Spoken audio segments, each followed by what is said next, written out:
situation is really, really dire and terrible. Okay, can you say about your experience in that place? Well, my experience is really terrible. I mean, you can see I just finished shedding tears of joy that I've been. I mean, I have returned back and I'm going to be reunited with my family very soon. Now, quite frankly, it's not the experience I've been through. The last 4 months is not something I would like even my enemy to go through, because I mean there was barely food that for people to eat. We were hungry for the last three and a half months.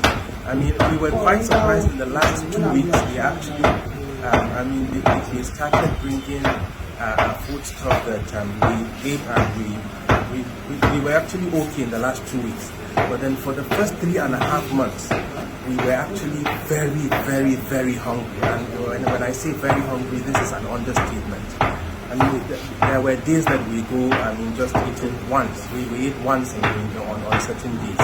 And just imagine there are children that are barely 1 year, a child that is barely 1 year old and a 90-year-old person feeding once a day.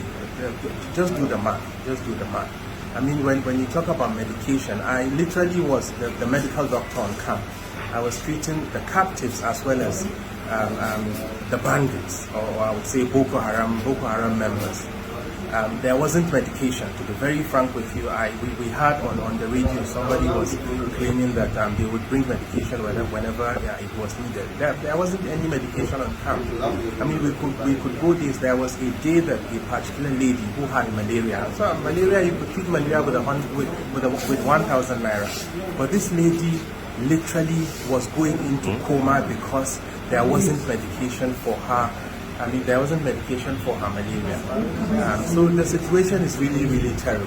Really terrible. Any molestation, beating? Well, I personally did not experience any molestation, but then some women on camp claimed that there were attempted molestation.